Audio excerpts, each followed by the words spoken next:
30 million में बुझा तक जमीन छोड़ के उड़े लगलन। जो देखले बा 1 लाख, जो देखले बा 1.5 लाख, ओकरा मिल जाए 3 मिलियन, ओकरा मिल जाए 5 मिलियन व्यू। तो बर्दाश्त हुई कहाँ से? जमीन छोड़ के उड़े पड़ी नू। जब 200 मिलियन 500 मिलियन 1 बिलियन गई बा तो हमने कुछ बोलते नहीं खिंचा। कुछ विरोधी यूट्यूबर का कहना है कि जब से खेसारी लाल यादव का गाना आया है नींबू खरबूजा बल्टू, मतलब कि पवन सिंह पूरा जल गिल बने कि काहे इनकर गाना पे इतना व्यू जाता है। अरे बेवकूफ, तुमको मैं क्लियर बता देता हूँ। चलो भाई देखो अब मैं क्या करता हूँ। पवन सिंह के नामे से तार लोग के दाल रोटी चलता है। कोई भी मुद्दा होई पवन सिंह के नाम ले लेवे के बा। काहे कि पवन भैया super star, trending star, global star बाड़े। बिना तार लोग के नाम ले ले गुजारे नहीं के। शाबाश बेटा।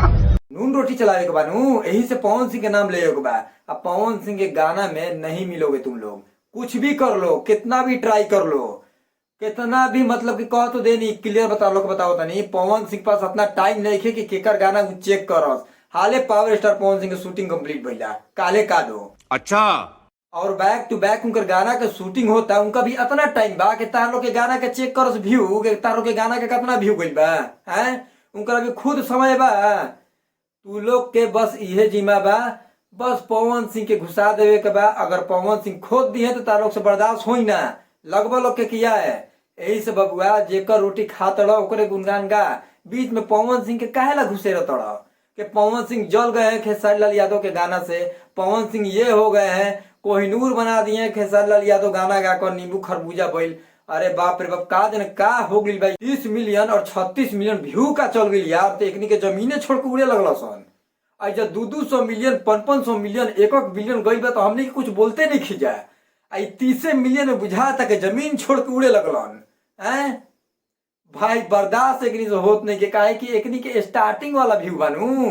एकनी के कभी देखल सन ना स्टार्टिंग में 30 मिलियन, एके बे मिल गई 30 मिलियन। तो बर्दाश्त हुई कहाँ से? वो कहावत सुनले बड़ा नू, अच्छा नहीं खेबा तो बुझाई के अंगनवे टेढ़ बा। उहे तार लोग के हिसाब बा। नया नया में 30 मिलियन व्यू का मिल गई, लागत लोग उड़े हई हो गईल, हऊ हो गईल, कोहिनूर मचा दिलन, पहाड़ मचा दिलन, बवंडर मचा दिलन, का जानी का सुनामी ला दिले बड़े। हमारे तो बुझाते नहीं के। एक से एक रिकॉर्ड बन के रखल बा, कोई बोले वाला है नहीं के।